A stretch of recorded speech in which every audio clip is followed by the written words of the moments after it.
So ఇక ముఖ్యంగా తెలంగాణకు చూసుకుంటే ఈ రోజైతే పోలింగ్ డే అయితే ఉంది. అంటే మొదటి దశకు సంబంధించి ఈ రోజైతే ఎలక్షన్స్ ఉన్నాయి. ఆల్రెడీ ఇప్పటికి 8:30 అవుతుందంటే ఆల్రెడీ పోలింగ్ స్టార్ట్ అయి ఉంటుంది. గ్రామాల్లో మొత్తం కూడా ఇక ఎన్నికలు వేస్తానికైతే పోలింగ్ కేంద్రాలకైతే జనాలు అయితే వెళ్తుంటారు. సో ఓటర్లు మాత్రం ఒకటైతే గుర్తుపెట్టుకోవాలి, ఈ ఒక్క రోజే 5 సంవత్సరాల మీ భవిష్యత్ అయితే ఆధారపడి ఉంటుంది. సో నిన్న మొన్నటి వరకు ఏం జరిగింది, ఏంటి, ఎవరెవరు వచ్చారు, ఎలాంటి ప్రలోభాలు ఇచ్చిర్రు అనే విషయం అంతా మర్చిపోయి ఈ ఒక్కరోజు మీ గ్రామాన్ని అభివృద్ధి ఎవరైతే మంచిగా చేస్తారో, మీ పిల్లల భవిష్యత్తు మంచిగా ఉండాలంటే ఓటు చాలా కీలకం. ఓటు అనేది ఒక ఆయుధం, వెఫన్ అనమాట. అది కనిపించని వెఫన్. అంటే మీరు ఓటు ఎవరికి వేస్తారు ఏంటి అని చెప్పేసి ఎవ్వరు చూడరు.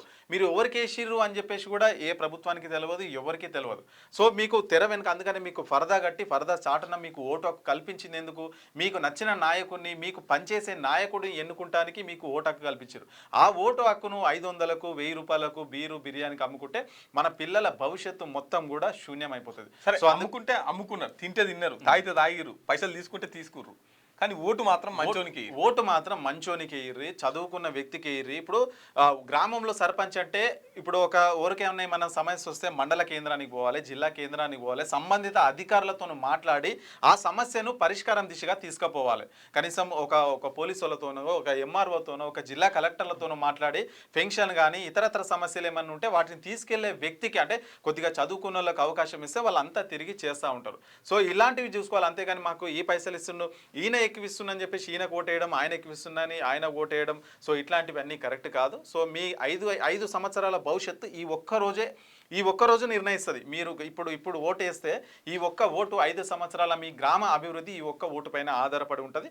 సో అందరు కూడా వెళ్ళి పోలింగ్ కేంద్రాలకు వెళ్ళి ఓటు వేయాల్సిందిగా మేమైతే కోరుతున్నాం. మీకు నచ్చని అభ్యర్థి ఉంటే కనుక ఈసారి కొత్తగా నోటా అనే ఆప్షన్ కూడా తీసుకొచ్చారు. మీరు నోటాకి వేసి కూడా మీ ఓటు హక్కును అయితే వినియోగించుకోవచ్చు. పోతప్పుడు ఆధార్ కార్డు, గుర్తింపు కార్డు ఏదైనా ఒకటి పట్టుకొని పోరి, తర్వాత సెల్ ఫోన్లు లోపలికి తీసుకోపోనిస్తలేదు, ఫోన్లన్నీ బయట పెట్టి ఓ ఆధార్ కార్డు లేకపోతే రేషన్ కార్డు లేకపోతే ఎలక్షన్ కార్డు ఏదైనా ఒకటి పట్టుకొని పోయి ఓటేసి రారి. సో 7 గంటల నుంచి అనమాట, 7 గంటల నుంచి 1 గంటల వరకు ఉంటుంది. సో ఆల్రెడీ పోలింగ్ స్టార్ట్ అయి ఉంటుంది. 7 గంటల నుంచి ఓటు ప్రతి ఒక్కరు కూడా తమకు ఇచ్చిన ఓటు హక్కును వినియోగించుకోవాలని అయితే విజ్ఞప్తి చేస్తున్నాం. ఇవి ఈ రోజు సంబంధించిన ఇంకోటి మిత్రులారా, మన డైలీ మార్నింగ్ న్యూస్ ఉంటుంది, యథావిధంగానే మార్నింగ్ న్యూస్ ఉంటుంది. ప్లీజ్ అందరు లైక్ చేయండి, తర్వాత కామెంట్ చేయండి, షేర్ చేయండి. మీ అభిప్రాయాన్ని ఏదైనా సరే, మంచి అయినా చెడు అయినా మా క్యూ న్యూస్ వింటది.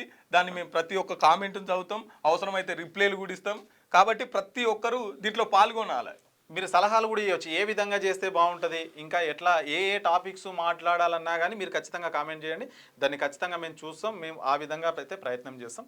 మీకు వార్తలు రాయడం, విశ్లేషణ చేయడం వచ్చా? అన్యాయాన్ని ప్రశ్నించడం తెలుసా? ఇంకెందుకు ఆలస్యం? క్యూ న్యూస్ మిమ్మల్ని ఆహ్వానిస్తుంది. ఉమ్మడి ఆదిలాబాద్, వరంగల్, కరీంనగర్, నిజామాబాద్, ఖమ్మం, మెదక్, రంగారెడ్డి, హైదరాబాద్, మహబూబ్ నగర్ జిల్లాలకు రిపోర్టర్స్ కావాలను సంప్రదించవలసిన ఫోన్ నెంబర్ 8688926084.